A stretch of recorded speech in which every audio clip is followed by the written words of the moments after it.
শিম দিয়ে আজকে বানিয়ে ফেলেছি দারুণ মজার একটা রেসিপি। না পাতুরি না ভর্তা, মাঝামাঝি কিছু একটা বলা যেতে পারে। শিম ভাজা, যেহেতু রসুন দিয়ে বানিয়েছি তাই রসুন শিমও বলা যেতে পারে। এর জন্য 250 গ্রাম পরিমাণে শিম নিয়ে নিয়েছি। যাই হোক, রান্নাবাটির পক্ষ থেকে সকল দর্শক বন্ধুদের স্বাগত জানিয়ে শুরু করছি আজকের রেসিপি শিম ভাজা বা রসুন শিম। এর জন্য শিমগুলোকে তো কেটে নিলাম, দেখতেই পেলেন। দুদিকে শীতটা ছাড়িয়ে নিয়ে 3 টুকরো করে কেটে নিলাম।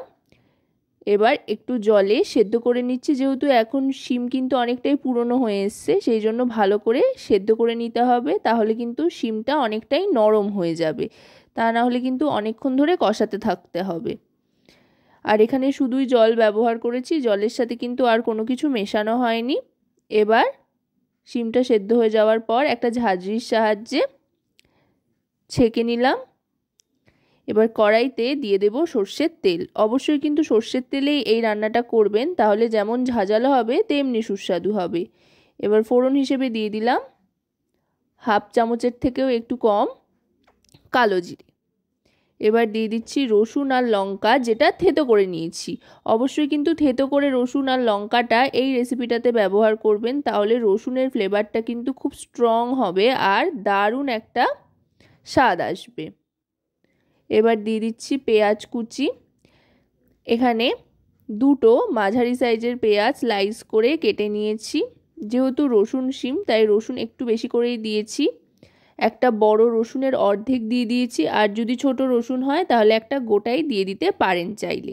আর লঙ্কাটা তো আপনারা যতটা ঝাল খাবেন তার উপর নির্ভর করে, তবে এটা কিন্তু বেশ ঝাল ঝাল ভালো লাগে খেতে।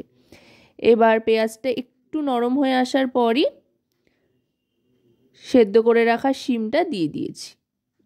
শিমটা একটু ভাজা ভাজা করে নিয়ে এর মধ্যে দিয়ে দিচ্ছি হলুদ গুঁড়ো 1 টিস্পুন পরিমাণে, এতে করে খুব সুন্দর একটা রং আসবে। এবার দিয়ে দিচ্ছি কাশ্মীরি রেড চিলি পাউডার, এতে করে রং আসবে, খুব একটা ঝাল হবে না, যেহেতু কাঁচা লঙ্কা থেতো করে এতে ব্যবহার করেছিলাম। আর এদিকে দিয়ে দিচ্ছি এতে পরিমাণ মতো লবণ। এবার সমস্ত গুঁড়ো মশলা, নুন হলুদ আর লঙ্কার গুঁড়োর সাথে ভালো করে শিমটাকে ভাজা ভাজা করে নিতে হবে। আর দেখুন, একটু কিন্তু খুন্তির সাহায্যে ঠুকে ঠুকে শিমগুলোকে ভেঙে নিচ্ছি। এই রেসিপিটার ক্ষেত্রে শিমগুলো একটু ভেঙে ভেঙে আধ ভাঙা হয়ে গেলে কিন্তু ভালো লাগে, তাতে করে সবাই খেয়ে নেয়। যারা শিম পছন্দ করে না তারাও খেয়ে নেয় রেসিপিটা এইভাবে তৈরি করলে। শিমের টেস্টও রয়েছে, অথচ শিমগুলো গোটা গোটাও নেই। আর একটু ঢাকনা চাপা দিয়ে দিলাম, এতে করে একটু মজে আসবে। এবার আবার একটু এটাকে ভাজা ভাজা করে নেবো একেবারে লো ফ্লেমে। দেখুন, শিমগুলো কিন্তু অনেকটাই ভেঙে ভেঙে এসছে। আশা করব রেসিপিটি আপনাদের ভালো লাগবে। ভালো লাগলে অবশ্যই রান্নাবাটি চ্যানেলটিকে সাবস্ক্রাইব করে লাইক শেয়ার কমেন্টের মাধ্যমে আমাদের পাশে থাকবেন, আর পাশে থাকা বেল আইকনটি অন করে দেবেন সবার আগে সমস্ত রকম রান্নার নোটিফিকেশান পাওয়ার জন্য। এবার দিয়ে দিলাম সর্ষে বাটা।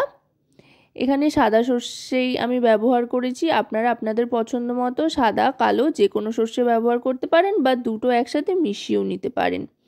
এখানে 2 টেবিল চামচ পরিমাণে সর্ষে নিয়ে বেটে নিয়েছি। তারপরে সর্ষে বাটাটা ভালো করে শিমের সাথে মিশিয়ে নিচ্ছি। এবার দিয়ে দিচ্ছি ধনেপাতা কুচি। 1 মুঠো ধনেপাতা কুচি দিয়ে দিলাম, যেহেতু এখন শীতকাল এখনও ধনেপাতা বেশ ভালোই পাওয়া যাচ্ছে, তাই ধনেপাতা কুচি দিলাম।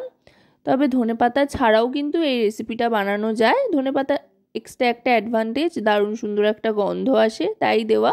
আর দিয়ে দিচ্ছি স্বাদ মতো চিনি, এতে করে স্বাদে একটা ব্যালেন্স আসবে। গরম গরম ভাতের সাথে মুছে মুছে খেতে কিন্তু অসাধারণ লাগে এই রেসিপিটা। 1 থালা ভাত কিন্তু শীতের দুপুরে রসুন শিম দিয়ে চটপট উঠে যাবে।